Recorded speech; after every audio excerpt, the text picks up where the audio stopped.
¿Cuántos estamos listos?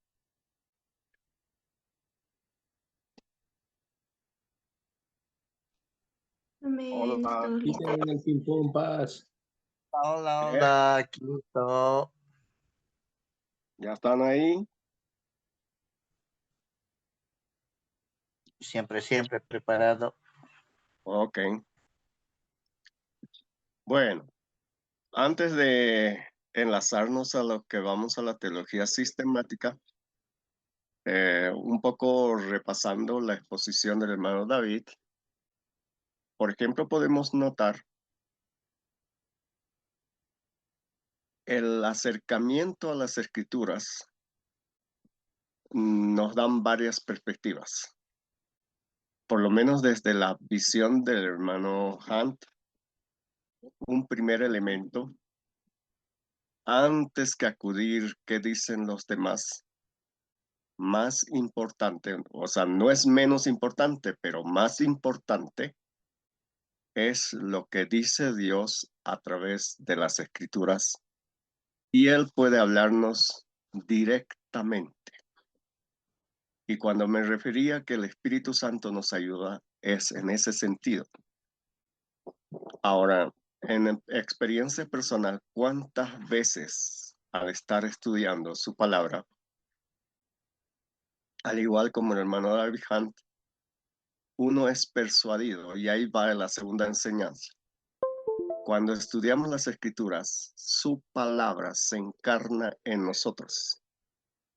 Y cuando dice que el Logo se hizo carne, su palabra, al hacerse carne en nosotros, es cuando interiorizamos a esa palabra. ¿Cuántos fueron ministrados esta mañana por la palabra del hermano David? Bueno, en realidad por la palabra del Señor a través del hermano David, que así sería lo más correcto. ¿A cuántos Dios les ha hablado directamente al corazón? A eso llamamos encarnar, Amén. donde la palabra se hace viva. Entonces, ahí notamos, y no hizo algo extraordinario, hizo algo tan sencillo como lo vieron y realmente esperaba ese detalle que lo hiciera de esa forma y lo hizo para que se pudiera, lo que quiero transmitir con eso es que tenemos gran potencialidad para hacer teología, pero de una manera fiel a las escrituras. No solamente desde la forma como hemos aprendido a consultar a los teólogos que dicen de esto, sino qué dice Dios a través de su palabra. Un tercer elemento que podemos mirar de lo que también el hermano David hizo énfasis, el aspecto narrativo, que es un parte de la herencia teológica. Lo que sí no hay que caer en esto de la herencia teológica es ser fiel a la postura que fiel a la escritura. Ustedes van a notar a Gruden, él prefiere ser fiel a la postura teológica que él ha adoptado, que en este caso es la tradición reformada y de ende calvinista. Y yo noto lo mismo con MacArthur. Él sería un gran teólogo si fuera fiel a las escrituras más que a su postura teológica. Ahí sí, nosotros podemos aprender de la herencia teológica pentecostal, pero más fiel necesitamos ser a las escrituras, a la palabra de Dios, que a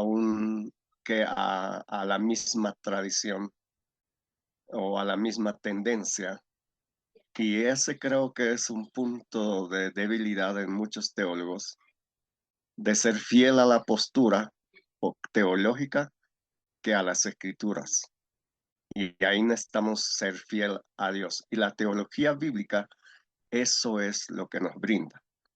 Lo que yo quería que un poco hablara, pero el tiempo se nos fue, era cómo llegó, porque a partir de ese entendimiento de consolador a Cristo como Paracletos, porque nosotros normalmente el Paracletos usamos para el Espíritu Santo, pero ahí notaron que en Cristo es el Paracletos, que está a nuestro lado de.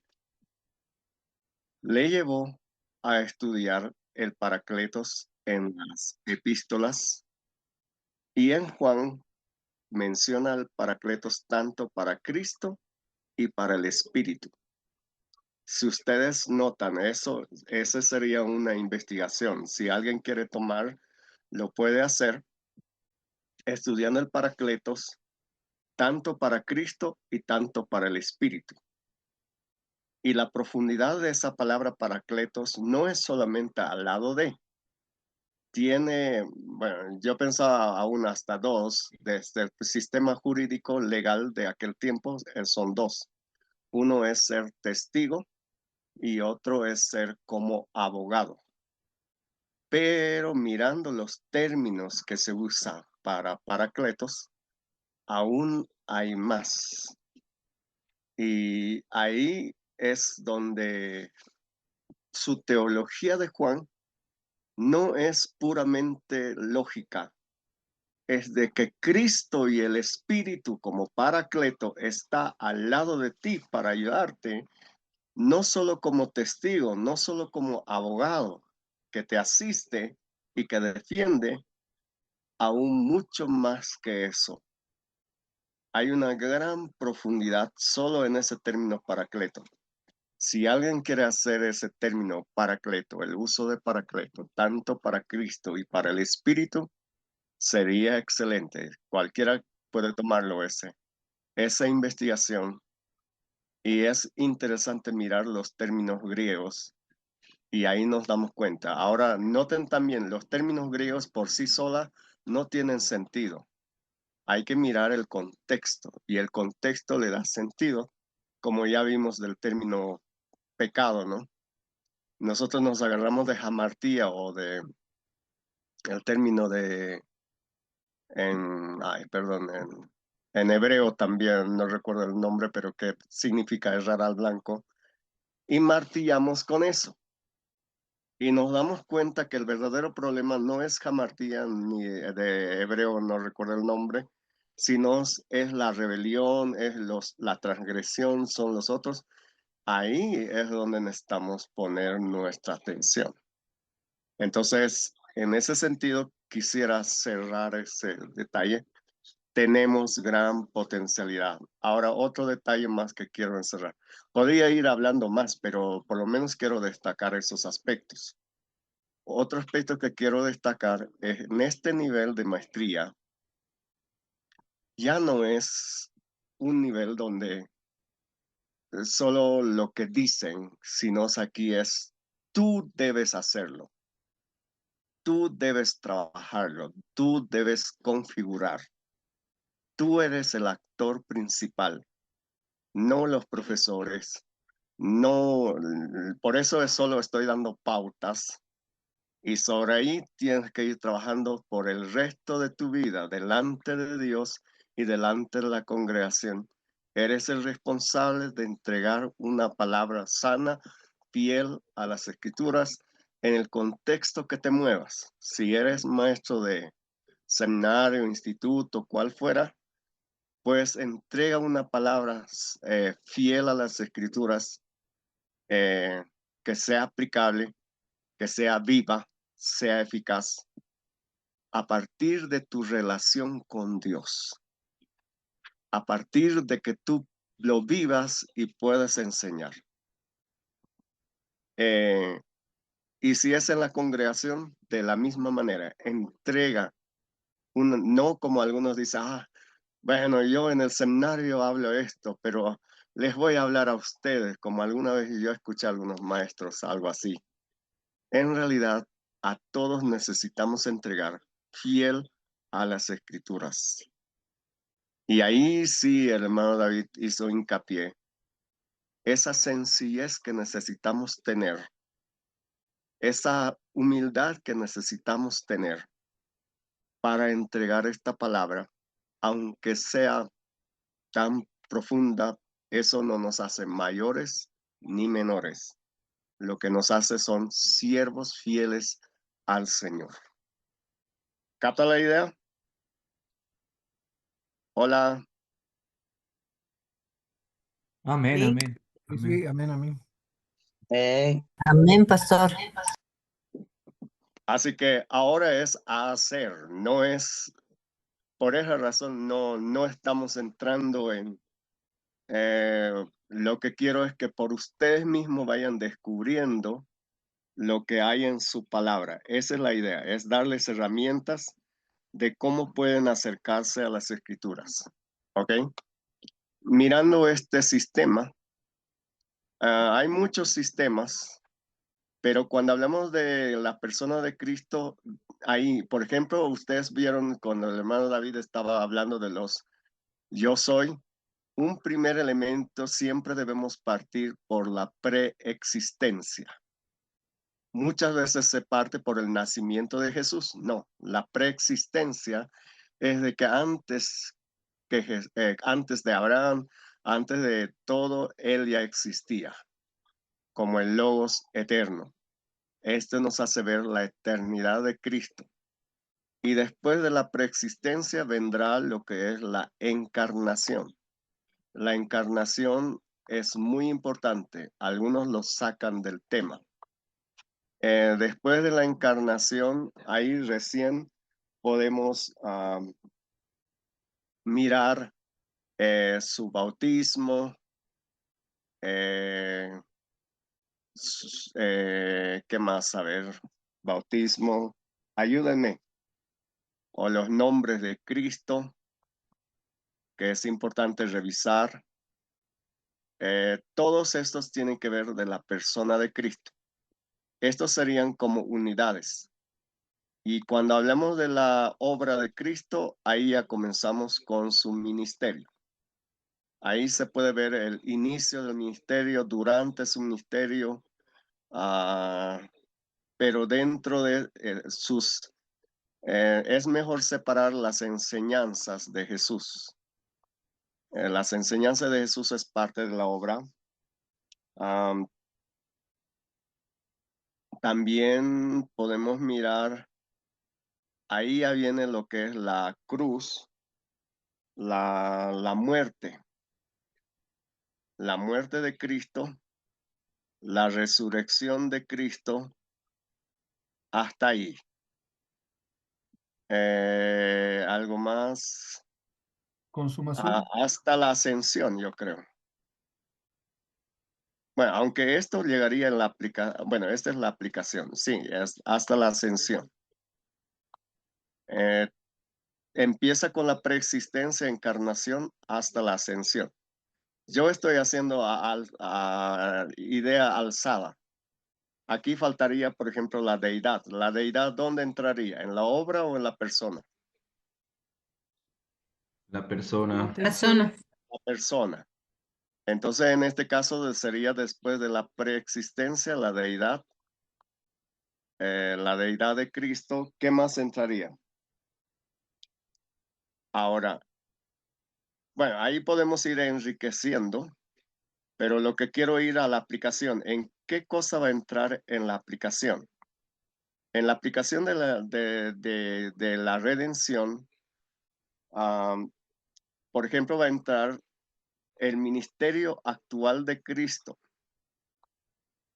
como sacerdote, como profeta, como rey, el rey que viene, principalmente por la tradición teológica reconocida estos tres. Pero a mi entender, por ejemplo, Juan nos muestra algo que es muy necesario acerca de los ministerios. Estos serían oficios de Cristo, los títulos de Cristo actuales. Pero también podemos entender el ministerio actual de Cristo como intercesor porque Él intercede por nosotros ante el Padre Celestial, no solamente como intercesor, sino como abogado. En este abogado estaría el consolador o algo así. Como, ¿qué más? A ver, díganme. Sí, pastor, cuando se habla de los oficios de Cristo, ahí como sacerdote, indirectamente estaría ahí como mediador también, pues, ¿no? Sí, Intercesor, sí, intercesor, o sea, sacerdocio. sí, sí, pero en el otro es el título que a él solamente le corresponde. También podría ser, por ejemplo, bueno, ahí hay que un poco más afinar. Hay uno que me falta, no sé, a ver si alguien me ayuda. Y en la consumación directamente tiene que ver con la parte escatológica, el Rey de Reyes, Señor de Señores, cuando Cristo vencerá la consumación y todo lo demás. Es decir, tenemos una cristología completa. Estos serían unidades y estos serían sus detalles. Lo que quiero que ustedes hagan es de que organicen ustedes de acuerdo a la teología bíblica que hemos visto y vayan cuál va adelante, cuál va a ir organizando. En realidad, eso es teología sistemática. Ah, mi recomendación, bueno, no está totalmente bien organizada este libro, pero por lo menos abarca muchos aspectos. La cristología de Daniel Elguezábal, el hombre que dividió la historia.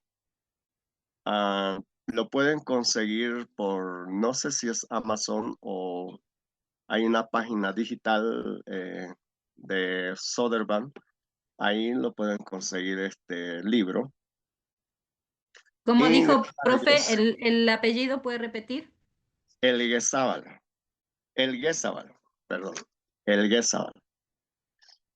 Y por un chiste, Pastor, perdón. Una captura, por favor, de ahí del título, quizás podría mandarnos al grupo. ya, ahí está. Ahí, oh, no.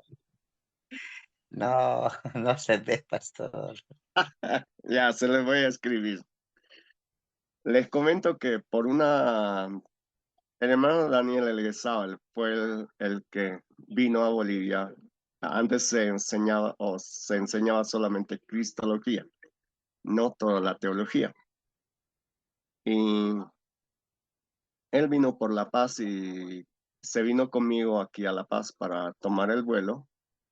Y cuando estuvimos viniendo, él me dijo, ¿qué te pareció el libro? Porque él nos enseñó y todo lo demás. Sí, me parece interesante, pero hay ese de ser metiche, pero le falta algo. ¿Y qué? Me dijo, aplicaciones.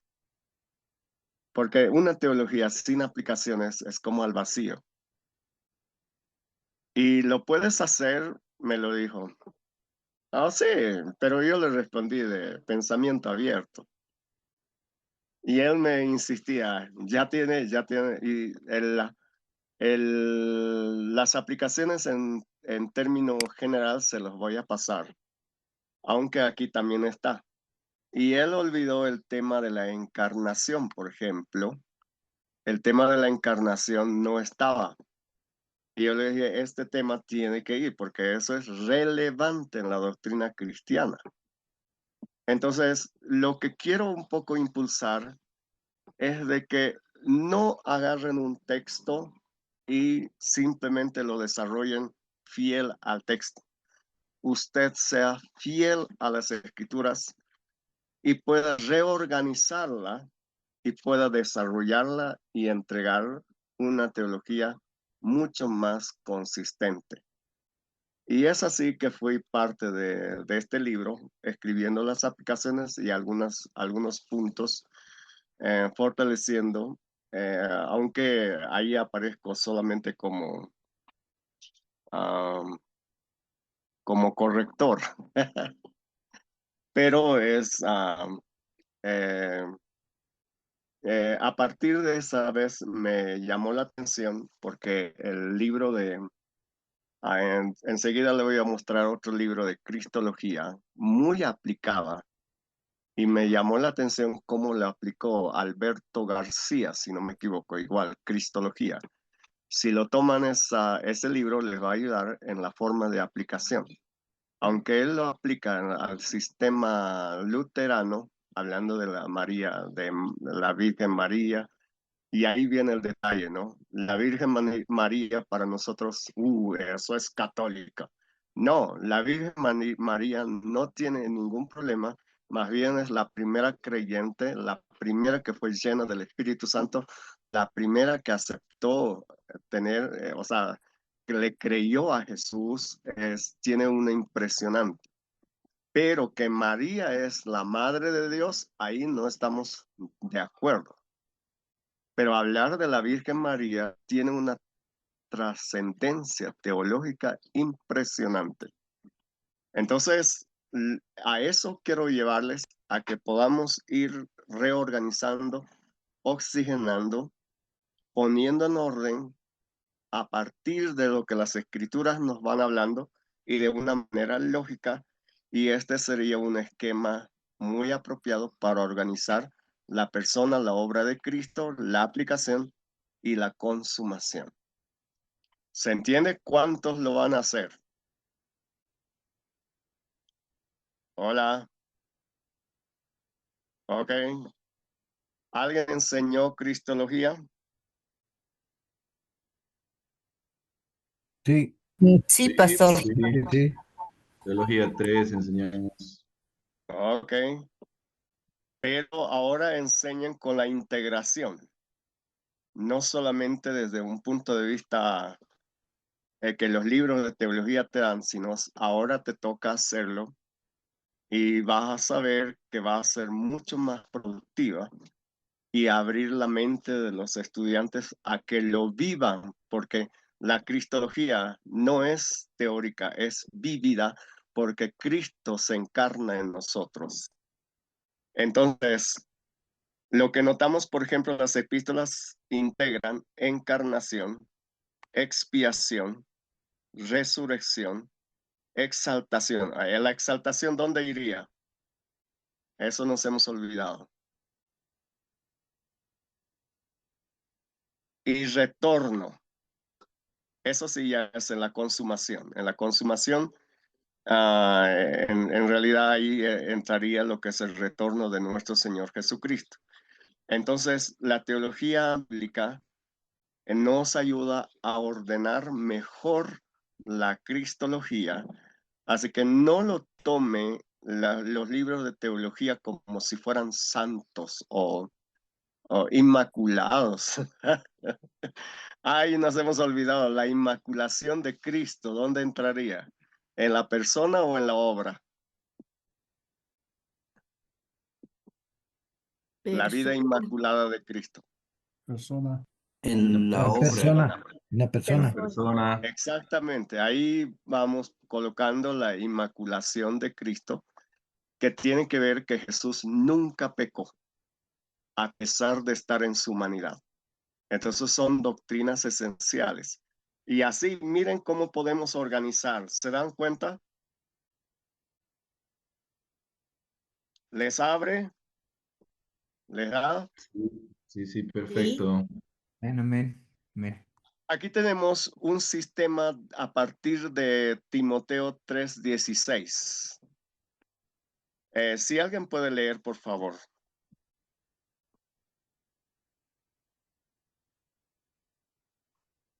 Primero Timoteo 3:16.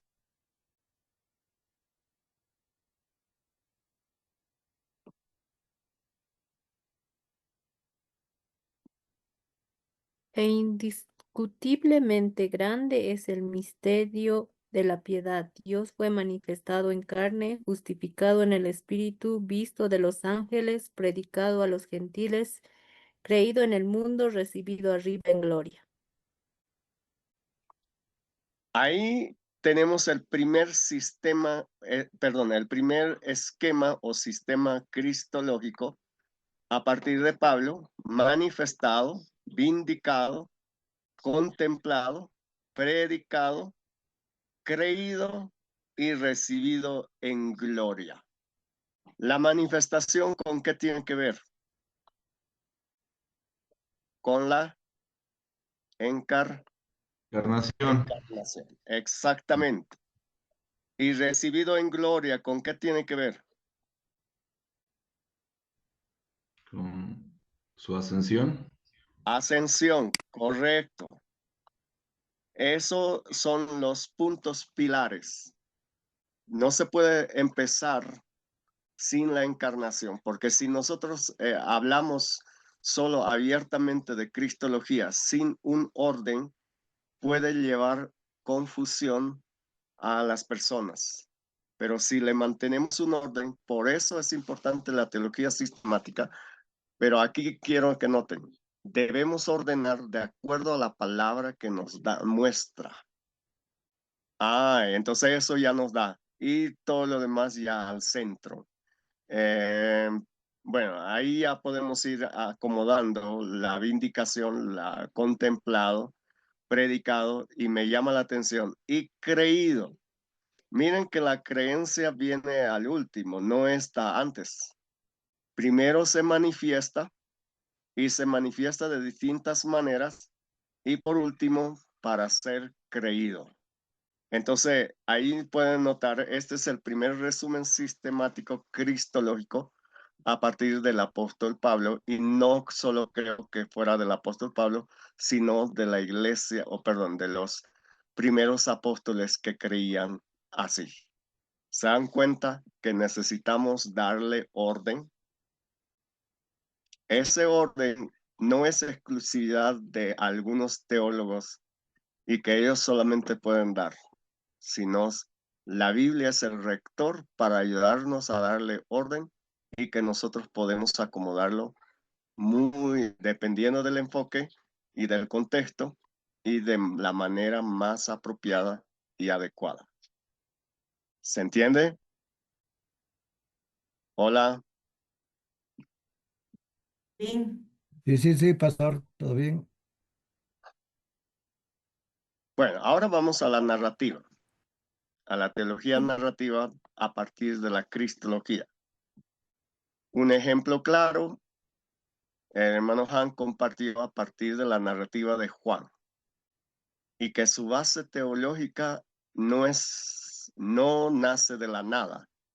Su base está en Isaías, y a partir de ahí construye su teología cristológica. Pero a partir de ahí viene el detalle, experiencia, porque le pone a Cristo accesible. Los gnósticos o los filósofos gnósticos hacían parecer que Cristo era inalcanzable, y Juan lo pone a un Cristo que se puede alcanzar, que se hizo a carne y que vive entre nosotros, porque Juan 1 dice eso, que está entre nosotros. Es decir, se puede experimentar. Ahí viene el detalle. ¿Cómo se experimenta la obra de Cristo? Ahí, primer elemento de la narrativa. La narrativa transforma, no solo informa, forma identidad, forma y transforma.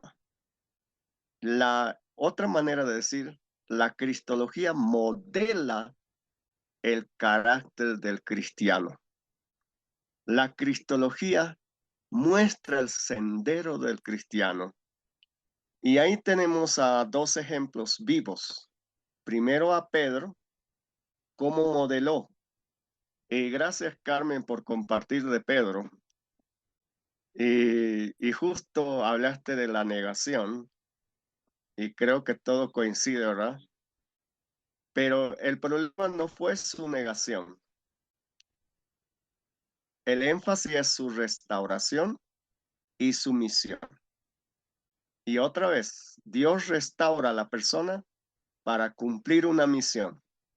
Y Jesús fue a donde Pedro, lo restauró. ¿Y por qué fue donde Pedro primero? Porque él le había negado. Y él estaba frustrado. Y él se fue a sus actividades anteriores. Pero Jesús otra vez lo restauró, lo encaminó. Y ahí es donde cumplió su misión. Lo mismo ocurre es en el Evangelio de Juan 21, ¿no? Con respecto a Pablo, él era un perseguidor impedernido que no quería saber nada. Él tenía otra visión de la salvación. Él pensaba que obligando a la gente a hacerse judío, así podía. Eso pensaba que era la salvación. Pero cuando él lo experimenta y tiene su encuentro con Cristo, primero en el encuentro a Damasco y posteriormente en Arabia y todo ese episodio que él tiene su encuentro con Cristo, él se constituye apóstol. El apóstol es parte de su misión, porque él entiende perfectamente su misión.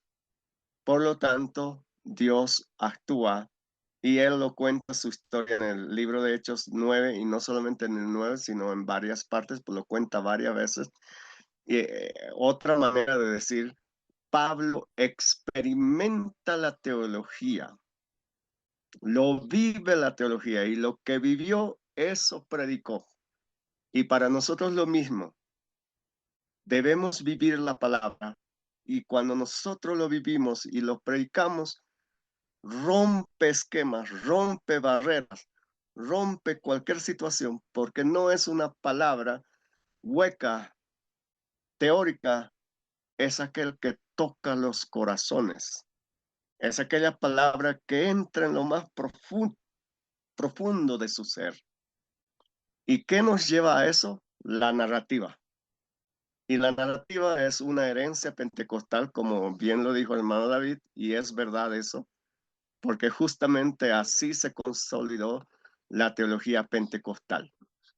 Yo diría el pentecostalismo del siglo XX tiene que ver con la teología, porque el pentecostalismo a lo largo de la historia siempre existió.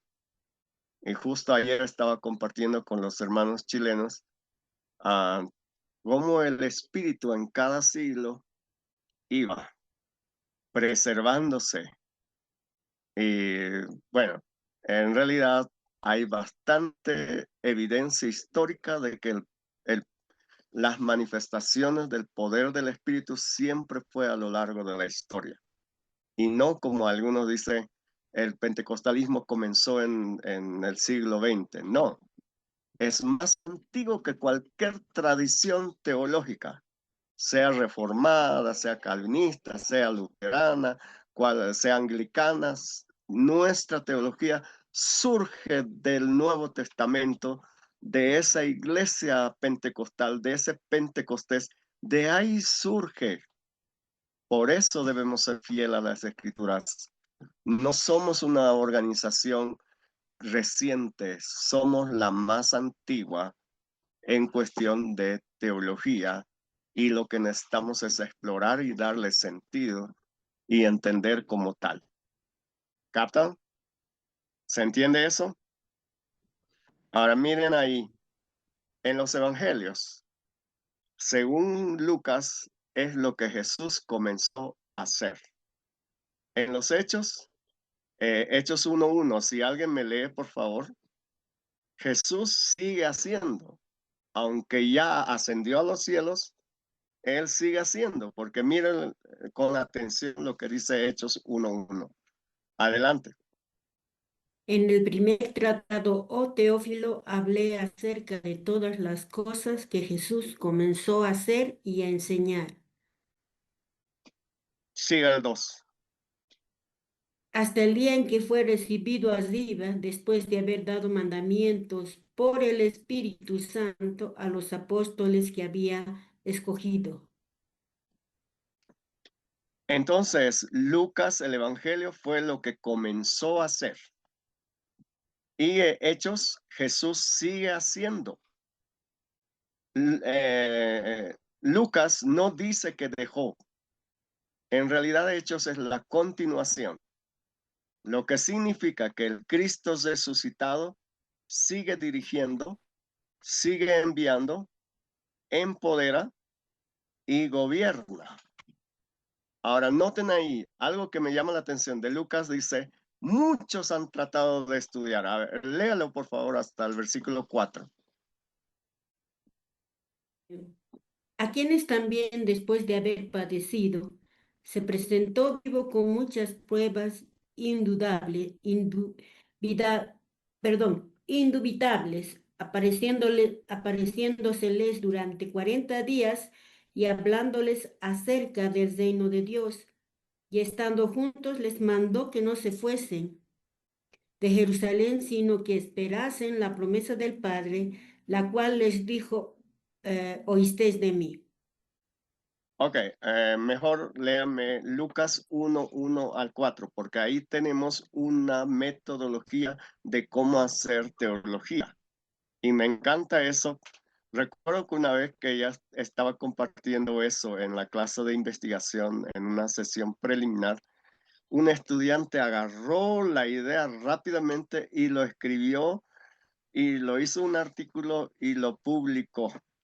Y me mandó esa misma noche y yo lo edité y lo mandé al jefe editor y lo publicó de inmediato y tuvo mucha aceptación, pero me interesa cómo traza Lucas para hacer teología de algo narrativo. A ver, adelante con la lectura. Puesto que ya muchos han tratado de poner en orden la historia de las cosas que entre nosotros han sido ciertísimas, tal como nos lo enseñaron los que desde el principio lo vieron con sus ojos y fueron ministros de la palabra. Me ha parecido también a mí, después de haber investigado con diligencia todas las cosas desde su origen, escribírtelas por orden, oh excelentísimo Teófilo, para que conozcas bien la verdad de las cosas en las cuales has sido instruido. ¿Qué elementos ven para hacer teología sistemática ahí según este relato que Lucas menciona? Investigar. ¿Ya? ¿Qué más? Por ejemplo, poner en Poner en orden. Poner orden. en Ajá, orden la poner en orden. historia. Ah, ¿eso qué es? Sistemático. Sistemático. Ajá. ¿Y de qué? Porque luego dice, ¿de qué? ¿En base a qué? Muchos han tratado, pero ¿en base a qué? Pruebas Tables. Tables O sea, de no la es a verdad. cualquier cosa. Exactamente. Nosotros tenemos que poner en orden, no en base a lo que dicen otros. Aunque muchos han escrito, pero yo quiero ponerte en orden. Habrá mucha bibliografía para la cristología, pero nosotros tenemos que poner orden con esas pruebas indubitables de la palabra de Dios. ¿Captan la idea? Y ahí nos da varias bases de cómo hacer teología. Y ese es un ejemplo pleno para entender. No necesitamos agarrar de alguien y enseñarla. Tú debes hacerla y cuando tú lo haces le darás el sentido real y la relevancia necesaria a la necesidad que necesitan nuestros estudiantes, nuestros creyentes, nuestros hermanos en la fe, nuestros pastores, quienes fueran. Y este no es un asunto descabellado, es algo que la Biblia nos está enseñando y Lucas nos da las pautas de cómo hacerlo. ¿Qué más pueden encontrar ahí en ese pasaje?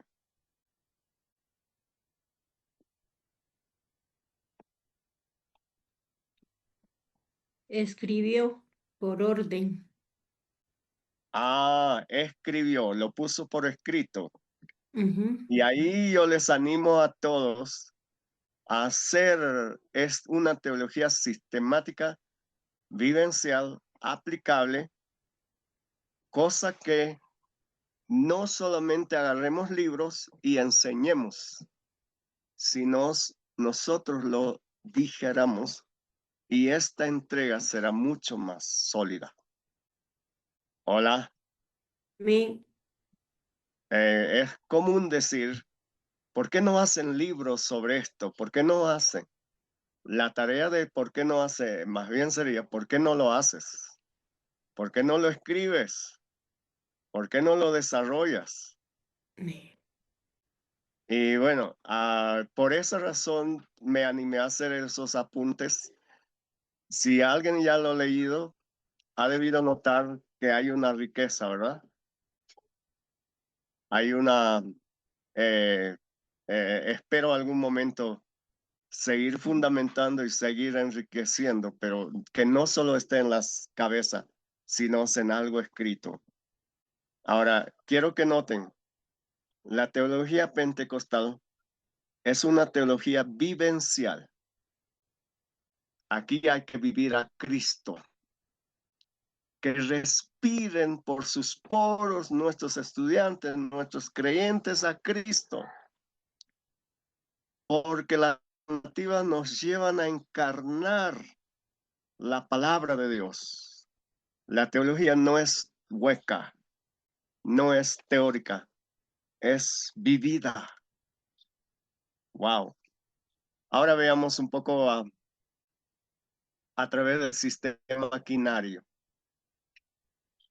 En el sistema quinario, evidentemente nuestra introducción sí o sí va a ir con la creación y la promesa redentora de Génesis 3:15, porque ese es el punto de inicio.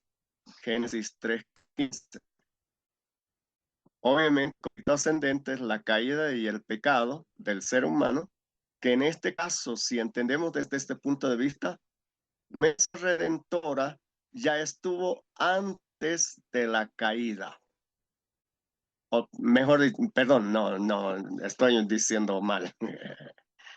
La promesa redentora, Dios ya había planeado, aunque Génesis 3:15 se refiere a después de la caída, pero las escrituras señalan que la promesa redentora ya es, el plan redentor, mejor dicho, ya estaba antes de la creación del mundo.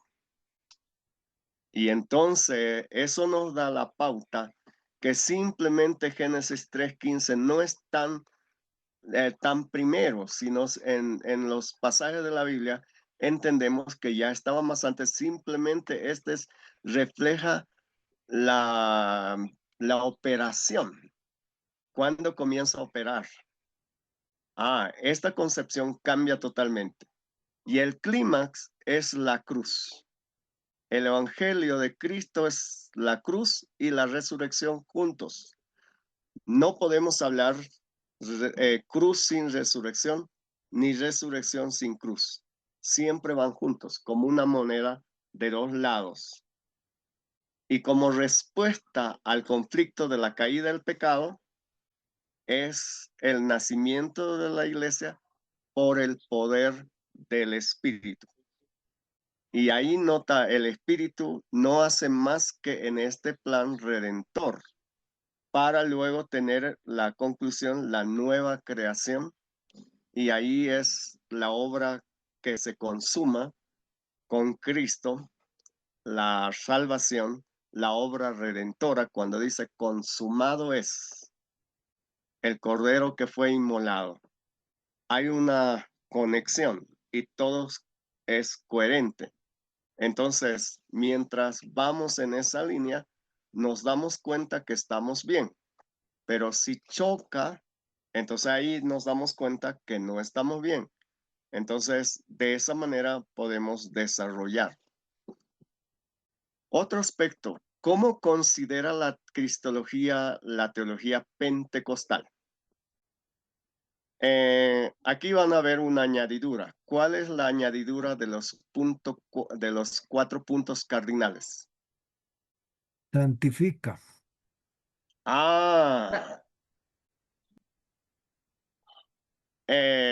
Esto. Bueno, el orden no hay problema, pero aquí en la teología pentecostal hay dos posturas. En mis notas les puse las dos posturas. Una forma de entender, algunos teólogos le entienden la santificación como transversal en las cuatro, porque como propósito, como fin. ¿Por qué? Porque dicen que a Jesús salva para santificar a través de la palabra telios, perfectos, ser, llegar a ser perfectos. Jesús bautiza el Espíritu para santificar. Jesús sana para llegar a ser perfectos, o santificación que también. Y Jesús viene otra vez por los santos. Entonces, algunos teólogos pentecostales entienden la santidad como una transversalidad en los 4 puntos cardinales. Otros teólogos entienden, y está cada vez más fuerte, no debería de ser solo como transversal, sino como un aspecto que Cristo realiza, como en este caso, que no serían 4, sino serían 5. Que Cristo salva, santifica, bautiza, sana y viene otra vez. Esto como una cotidianidad de vivir a Cristo en nuestra vida. Cuando hablamos de Cristo en la cotidianidad, ahí es donde hablamos de la santidad o que santifica. Bueno, cualquiera de los dos modelos que ustedes agarren no son excluyentes. Podrían ser dos formas de explicar. De todas maneras, les doy las dos posturas dentro de la cristología pentecostal. Lo que sí debemos entender es que la cristología pentecostal fue la que hizo que haya gente que se convierta a Dios y sea más efectiva que cualquier otra cristología, sea reformada, sea cual fuera, sea calvinista, fuera cual fuera. Esta cristología ha llevado a un entendimiento, a una comprensión cabal de Cristo, porque también se le conoce como el evangelio completo. El evangelio completo es cuando hablamos de esta. Bueno,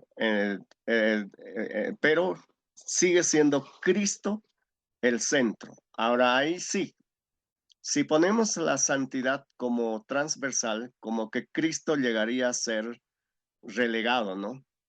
Pero si queremos que Cristo siga siendo el centro, como en este caso es el centro, entonces conviene que sea una de las doctrinas cardinales la santificación. Bueno, pero esa es la forma de entender. ¿Qué creen sobre esto? ¿Qué piensan?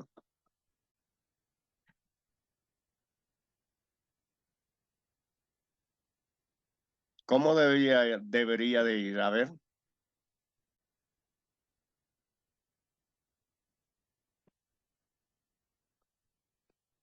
Hola, están muy participativos.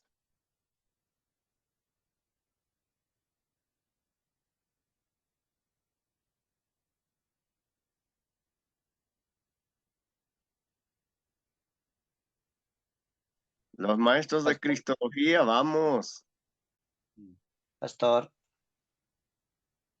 bueno, siempre hemos conocido como los 4 puntos cardinales, ¿no? Aún en los exámenes y todo eso. Y cuando usted explica esta parte de la santificación, es como algo que se relaciona del uno al otro, ¿no? Tampoco está excluyendo, pero se relaciona. Entonces, yo pienso que de esa manera ya queda esta palabra santificación para quedar 4 nomás.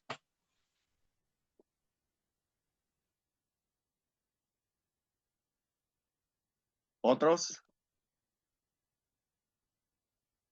Hola, Carmen. estaba pensando que todo lo que es la cristología y la santificación, pienso que tanto así como eh, todo lo que tiene que ver con la salvación, la redención por medio de Cristo, la santificación también fue un diseño de Dios porque Él es santo. Entonces se involucra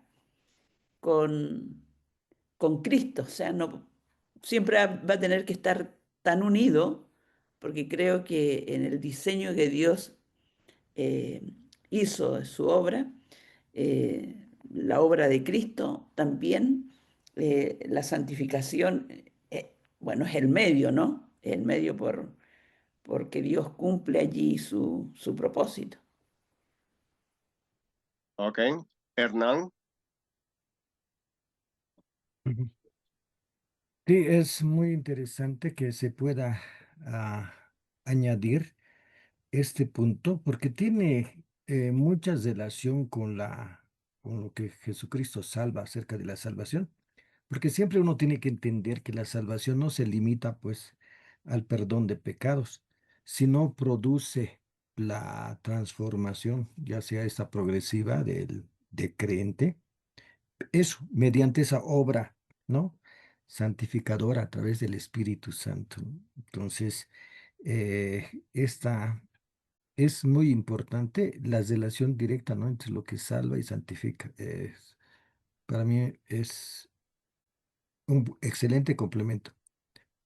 Y eso es lo que también se plantea en este tiempo, ¿no? De la cristología pentecostal. También tiene, ¿no? Una influencia wesleyana eh, y el pentecostalismo, ¿no? Que temprano, que cuando emerge. Y creo que ese es el resultado de una manera muy precisa. Bueno, yo veo algunos problemas en lo siguiente. Evidentemente el Cristo salva viene de la teología reformada, pero la santificación está dentro de la misma salvación, pero eso es implícito. Al dejarlo ahí, la gente tiene la tendencia de que la santificación ya es tarea del ser humano. Y ahí debemos entender que aún Dios mismo santifica. Y eso lo dicen las escrituras, que Él es el que santifica. Nosotros no somos santos por nuestros propios medios. Aún por medio de la fe somos santos, no por otra cosa. Y ahí viene el otro detalle.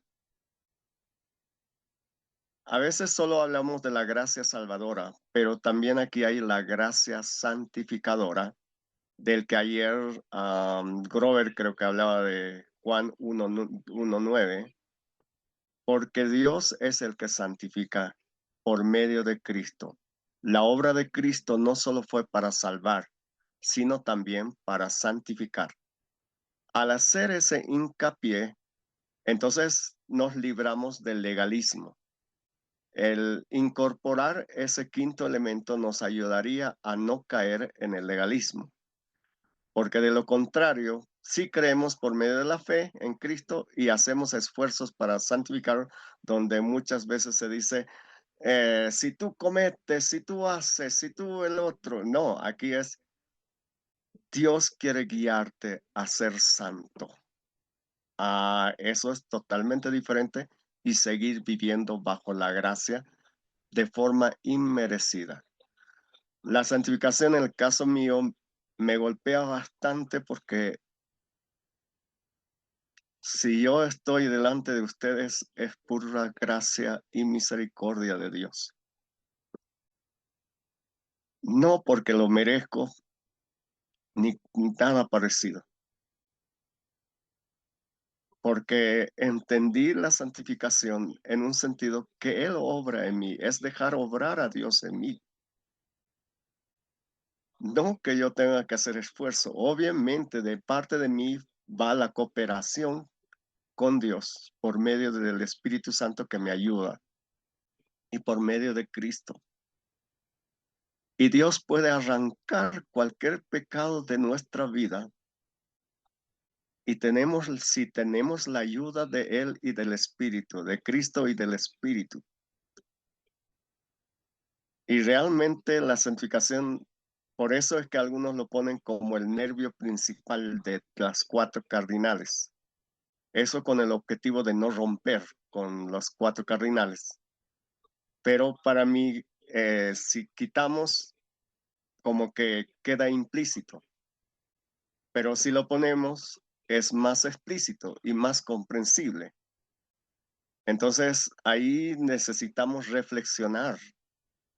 Evidentemente cuando nació es correcto los 4, pero a lo que estamos viviendo hoy en día con tanto relativismo, con tanto pluralismo, es necesario colocar como algo que nos guía y entender que también Cristo santifica y no es nuestra tarea total, sino es parte. Y ahí se entiende perfectamente cuando Jesús dice, venid a mí todos los que estáis cargados y trabajados, que yo os haré descansar. Llevad mi yugo, que es liviana y ligera, o que no es pesada. Entonces ahí nos da la pauta de que este no es una tarea solo de Cristo, solo de mí, sino juntos. ¿Se nota eso? Hola. Sí, profe, Cierto. sí, profe. Profe, aquí en la santificación, creo que hay dos aspectos, ¿no? Que, bueno, se los explico por algunos, es la inmediata y también la progresiva. Yo creo que al llegar a Cristo somos declarados santos, no por nuestras justicias u obras, pero hay un proceso que Jesucristo lo va haciendo en nuestras vidas. Y como decía usted, creo que uno lo puede reflejar a través de su propia vida, que hay situaciones que él las va obrando, no es algo que uno va, porque hay situaciones que escapan de nuestra fuerza de voluntad, pero Él las va trabajando y creo que nos va perfeccionando. Entonces, no sé si estoy mal, pastor, ahí. Sí, por eso creemos en una santificación progresiva, claro, ligada a la salvación. Pero creo que en este mundo, en el mundo que vivimos, sí debemos hacer hincapié. O sea, no es de que estoy destrozando los 4 cardinales simplemente para tener algo más completo, un evangelio más completo, porque hoy si no la ponemos esa bien clara, como que el creyente puede entender que no es importante y cuando en Profe, realidad es, sí. perdón que aporte ahí, y creo que eso ha pasado mucho dentro de lo que es las asambleas de Dios, aunque no querramos, nos hemos vuelto legalistas. Aunque no lo decimos, cuando usted le pregunta a alguien acerca de la seguridad o de la certeza de su salvación, el 80 o 90% tiene duda en esto, porque creo que hemos llegado a pensar que la salvación es el fruto del esfuerzo humano, aunque no lo pensemos, porque siempre las prédicas eran cuidado con esto, cuidado que Dios te pide así, cuidado, se ha sobreenfatizado en la responsabilidad del hombre en su salvación, y esto ha dado lugar a un legalismo, tanto que hemos perdido el punto de vista de que la salvación es un don de Dios, de que nosotros no somos salvos porque nos portemos bien o mal, nosotros somos salvos por la obra de Cristo. Entonces me parece súper interesante agregar eso de que Jesucristo santifica y eso nos quita méritos a nosotros, no responsabilidad. Tienes toda la razón porque se dice, Dios te va a chicharronar, Dios te está viendo todo lo que estás haciendo, como si fuera un detective. Y en este caso no. Tienes que confiar en Dios en el momento dedicado, lo que Carmen hoy día nos habló. Cuando estamos vulnerables, en el caso de Pedro, simplemente necesitaba volver otra vez. Y eso es una doctrina muy vivida y que lo pueden alcanzar los creyentes. Recuerden que hay que hacer la teología alcanzable, no inalcanzable. Sí, Carmen. Oh, Pastor, sí, adelante, Marcelina. bien, el tema de la santificación dentro de la doctrina de las asambleas de Dios no es tan clara, ¿no? Por eso damos por sobreentendido que es un esfuerzo humano, pero dentro del tema del Espíritu Santo, el tema de santificación, atribuimos más al Espíritu Santo, ¿no? Más que a Cristo. Eso hemos entendido por años, que el proceso o el tema de la santificación o la santidad es obra del Espíritu Santo en el creyente. Entonces, con el paso de la salvación, entendíamos eso, ¿no? Ya que en Cristología el tema de santidad no ha sido tan directamente entendido, pastor. Gracias por esa aclaración. Está bien. Y esto complementa, si se dan cuenta, complementa. Bueno, para cerrar, entonces la teología bíblica, ¿cómo se desarrolla la revelación de Cristo? Eso es muy importante. La sistemática que enseña toda la Biblia sobre Cristo, organizarlo. Y la teología narrativa, ¿cómo transforma Cristo la historia humana? Solo Cristo puede transformar al ser humano, nadie es más. Pero si hacemos una cristología teórica, no habrá transformación. Si hacemos una cristología vivida, alcanzable a todo ser humano, al más menesteroso inclusive, puede ser transformada. Por lo tanto, la perspectiva pentecostal, Cristo no es solamente un objeto de estudio. Cristo es Salvador presente, Señor resucitado, bautizador en el Espíritu, sanador, Rey venidero, el Rey que viene. Esa es nuestra postura. Para terminar entonces, la cristología bíblica sistemática narrativa nos afirman los siguientes elementos que los teólogos pentecostales como Kinner, Masia, Thomas, Staunton nos coinciden en lo siguiente, que Jesucristo es plenamente Dios y plenamente hombre, centro de la historia redentora, fundamento de la salvación, modelo de humanidad restaurada. Ese es el punto que hay que hacer hincapié, porque algunos no ven así. Jesús es el modelo de la humanidad restaurada. Si Él lo pudo, es el camino que nosotros también podemos. Y el Señor que continúa actuando por medio del Espíritu en la iglesia hasta la consumación. Cristo no ha dejado de ser. Él sigue siendo en la iglesia el Señor de la iglesia. Por eso es la cabeza y eso le da un matiz totalmente distinta. ¿Le abre el entendimiento?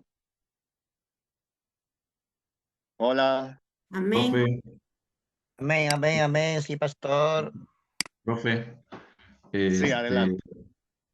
personalmente muy bendecido porque yo enseño teología hace varios años y entré como en una crisis porque no lograba hacer de que la teología sea vivencial o conectar esto que faltaba con la teología narrativa. Y por eso al principio decía que si no es digerible o se hace carne para la gente, creo que no sirve. Tal vez lo digo porque soy pastor y veo la realidad de la iglesia y que cada mensaje o cada palabra de Dios debe llegar, ¿no?, al corazón. Así que para mí es muy, muy bueno, muy buenísima la materia porque ahora me ayuda a conectar y a entender de que la teología debe ser vívida o práctica para la gente.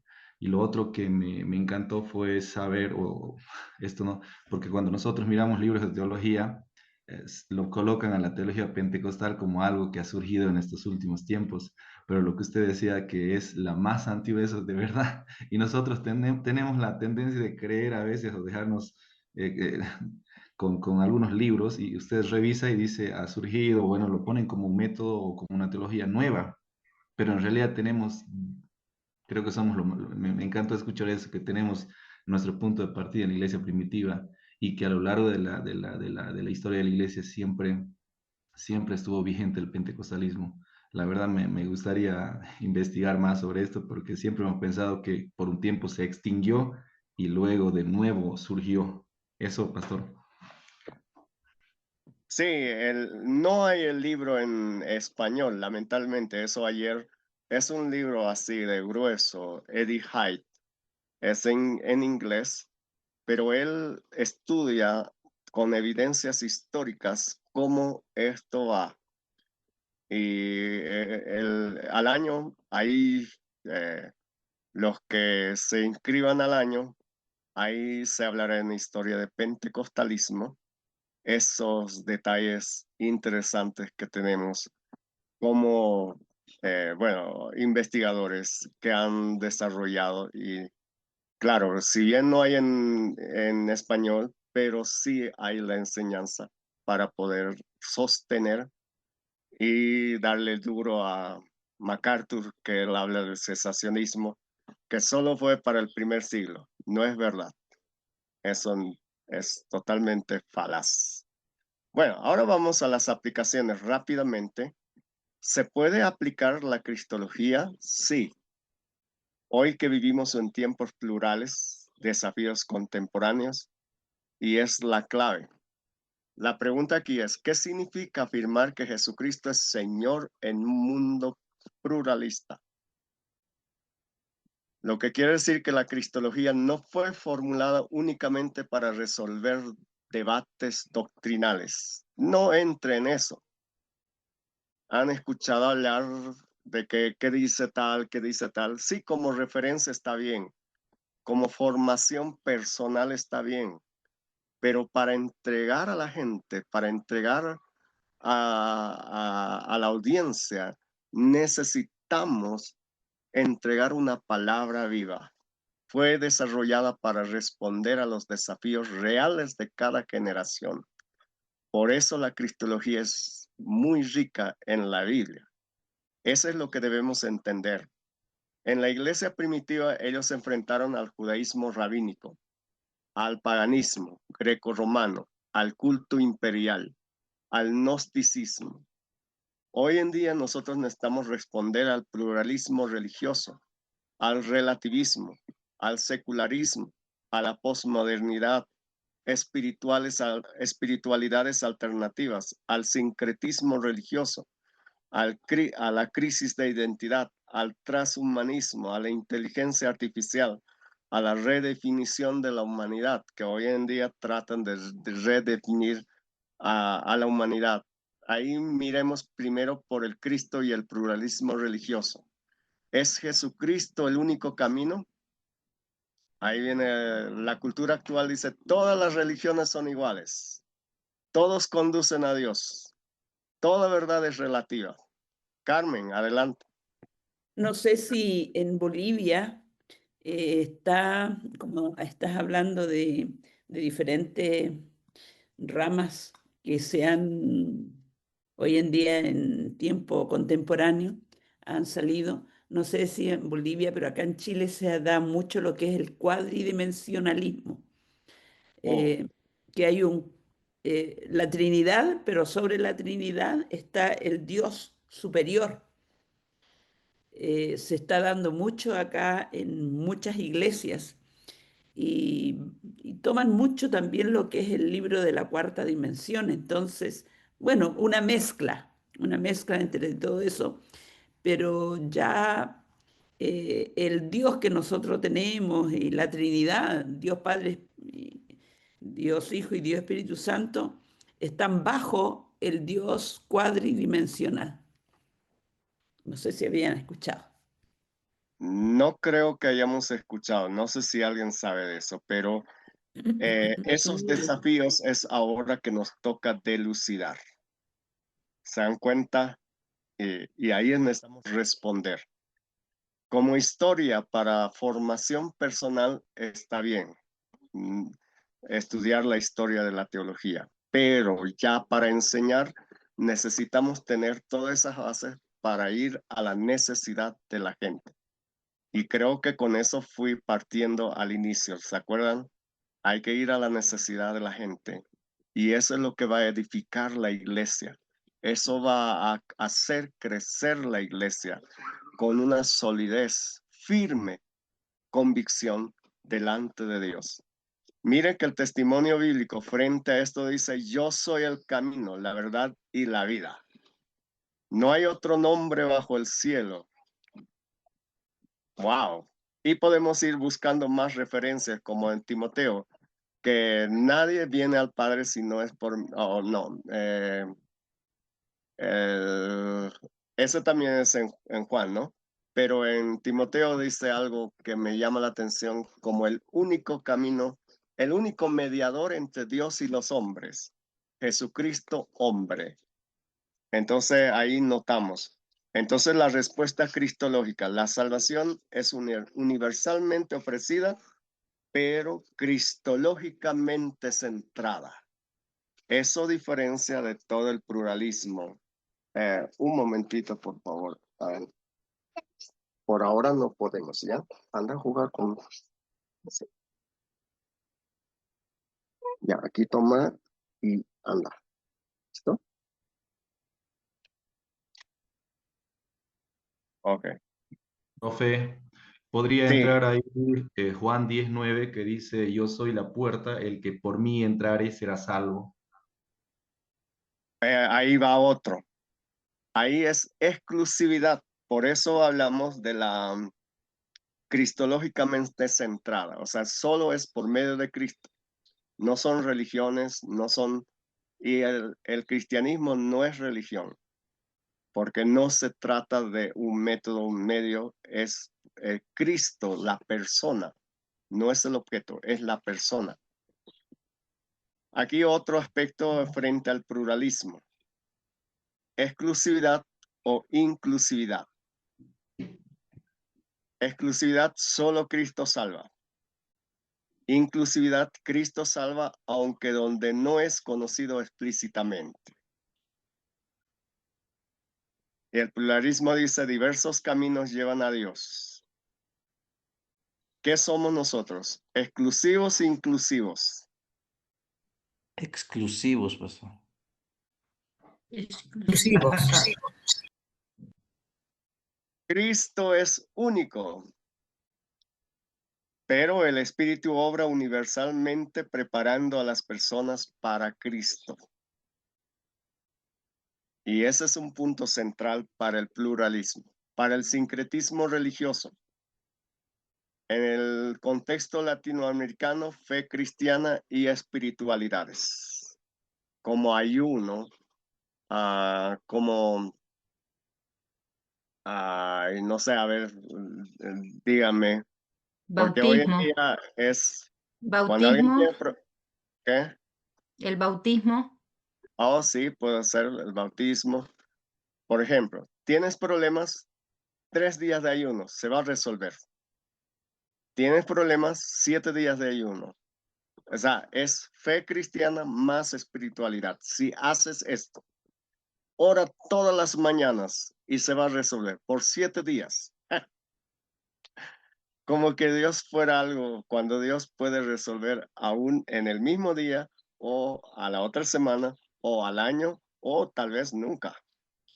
Porque Dios es en su infinita gracia tan soberano. Pero muchas veces hoy en día se añade espiritualidades, inclusive ancestrales. Ahí hay elementos del animismo que se van juntando. El esoterismo, la nueva era. Y Pablo advirtió en Colosenses 2:8, mirad que nadie os engañe. Y aquí tenemos un principio cristológico. Cristo no puede ser incorporado como una opción más. Cristo es el Señor absoluto, único, no hay más. Se lo voy a pasar las aplicaciones, ahí se van a dar cuenta cómo muchas cosas pueden abrir nuestros ojos. La forma aplicada de mirar a Cristo tiene una trascendencia increíble. Cristo con las religiones mundiales, el judaísmo, el islam, el hinduismo, el budismo, aún el cristianismo, cada uno tiene su tendencia. El judaísmo, un Mesías esperado. El islam, un profeta importante, pero no hijo de Dios. Hinduismo es un maestro espiritual. El budismo, un sabio iluminado. Y en el cristianismo, un Dios encarnado. La diferencia aquí es que la identidad de Cristo es única y no se compara con ninguno de ellos, porque los que son los de, por ejemplo, Buda, Mahoma, murieron y siguen en su tumba, pero Cristo es el único que resucitó de entre los muertos. Hay una singularidad de Cristo. No se compara con ningún profeta. Por lo tanto, eso nos llama la atención. Con respecto a la identidad, ¿quién soy? Hoy en día cada persona quiere construir su individualidad. ¿Quién soy? La Biblia me dice que soy creado a imagen de Dios, restaurado en Cristo. Mi identidad vuelve por medio de Cristo en mí. Por lo tanto, Cristo, como verdadero ser humano, nos hace como el nuevo Adán. Y Él es el ejemplo. Y si yo sigo sus pasos, llego a lo que Él me lleva a hacer. En ese sentido, tiene gran significancia con lo que esta mañana hablamos de cuando cuando Satanás le dijo, serán como Dios. Sí, seremos como Dios, pero en carácter, no en naturaleza. Y siempre fue ese propósito maravilloso. En la crisis de sentido, en la cultura contemporánea nos señala el nihilismo, el vacío existencial, la desesperanza, en fin. La respuesta cristológica es que Cristo revela el propósito, el significado, el destino. Si solamente las personas conocieran a Cristo, el sentido de su vida cobra importancia. Y eso no lo digo en discurso. Miren que el endemoniado gadareno, yo creo que su fin era morir, punto. Pero cuando fue liberado, lo restauró Jesús, fue incorporado a su familia. Él quería seguir a Jesús. Quiero ir contigo. ¿Qué le dijo Jesús? Aquí tienes mucho que hacer. Quédate a cumplir su misión. Ahí le da el propósito. Uno en Cristo encuentra su propósito. ¿Cuántos de ustedes encontraron su propósito en Cristo? Amén. Yo a los 15 años estaba perdido. A partir de los 11, tengo una historia muy triste. Pero por su gracia, Él me mostró su propósito. Y Jesús dice, yo he venido para que tengan vida. Y me muestra el destino, dónde es. Muy importante para el dar sentido. Miren, de estas aplicaciones se puede hacer una serie de sermones para predicar teología. Miren, de una forma aplicativa. Muy útil. Con respecto al individualismo, hoy en día todos quieren tener autonomía como valor supremo. Y Jesucristo nos enseña el discipulado, la comunidad, el servicio, y nos insta porque dice, cualquiera que quiera ser mi discípulo, niéguese a sí mismo. Tome su cruz y sígame, pero aquí primero comienza con niéguese a sí mismo. Cristo en realidad no es individualismo, es ser parte de la comunidad de Cristo.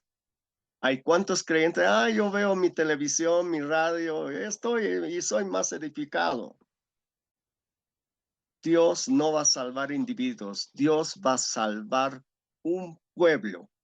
Y ese pueblo se llama, el pueblo de Dios hoy en día es la iglesia, porque la iglesia es testimonio vivo de Dios. Y la iglesia es una comunidad del Espíritu.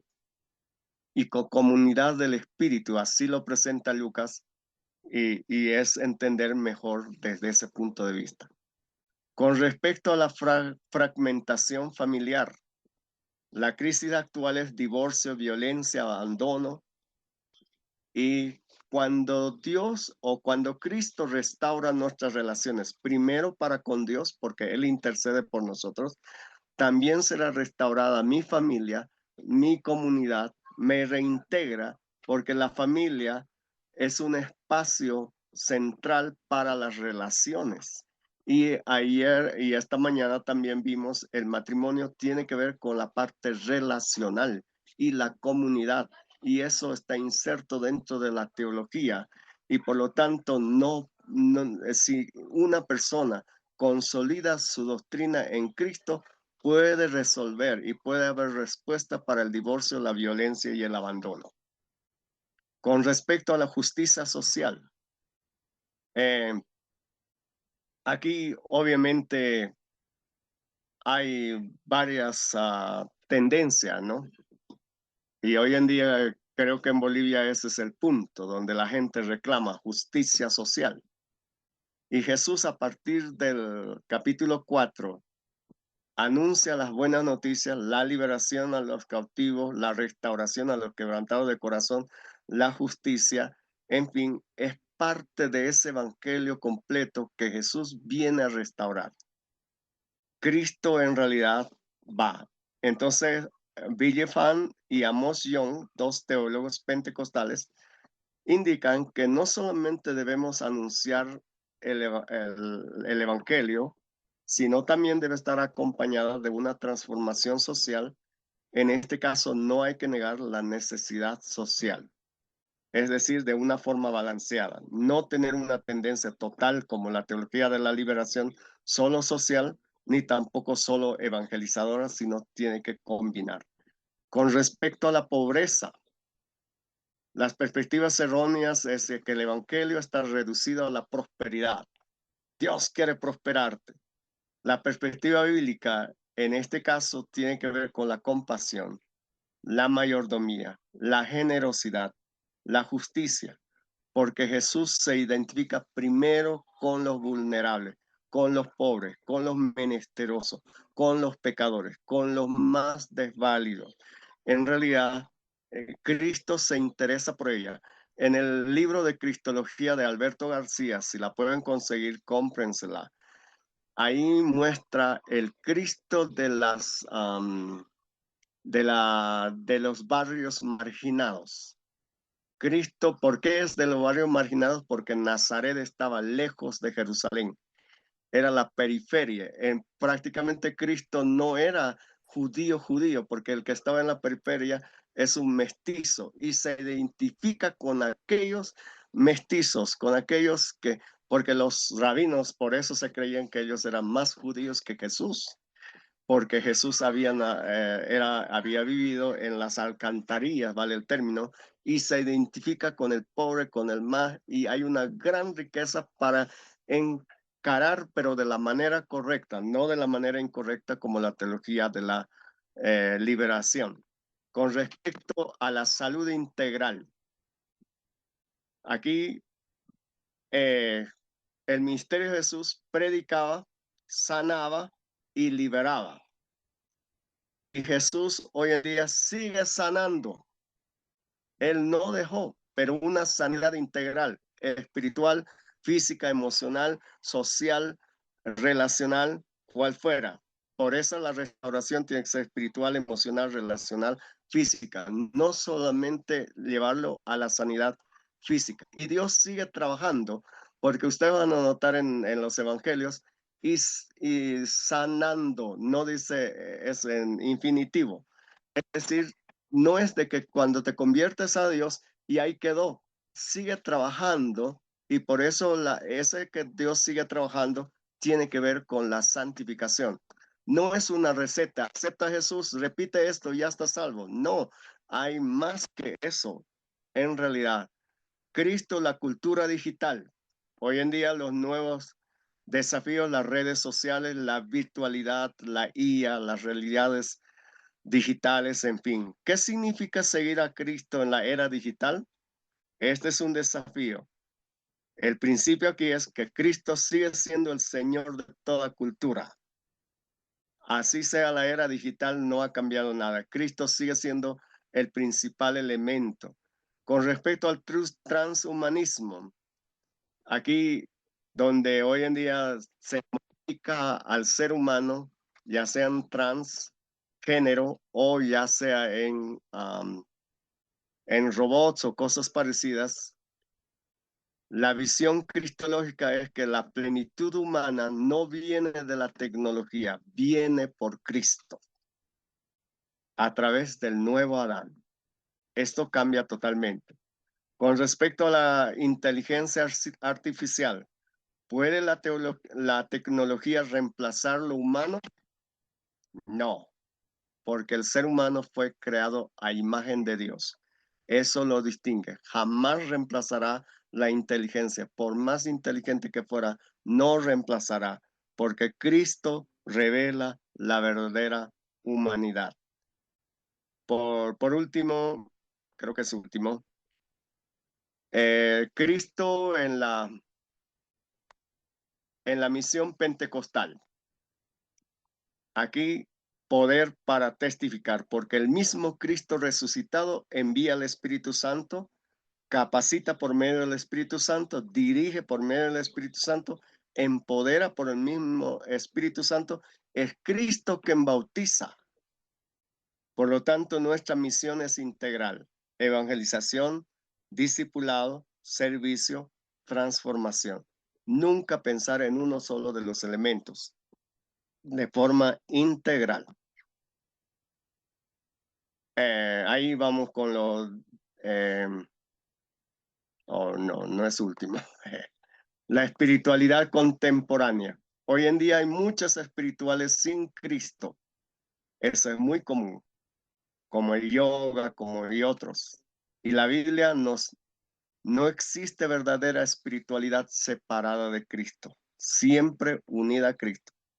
Cualquier espiritualidad debe estar Cristo primero, porque Colosenses 2:9 dice, porque en él habita corporalmente toda la plenitud de la deidad. Eso es profundo. Con respecto a la escatología, la cultura contemporánea está marcada por la incertidumbre, por el temor, por la crisis global, que esto va a suceder, esto va a hacer, esto, el otro. Y Cristo nos da una esperanza cristológica porque Él reina, intercede y volverá.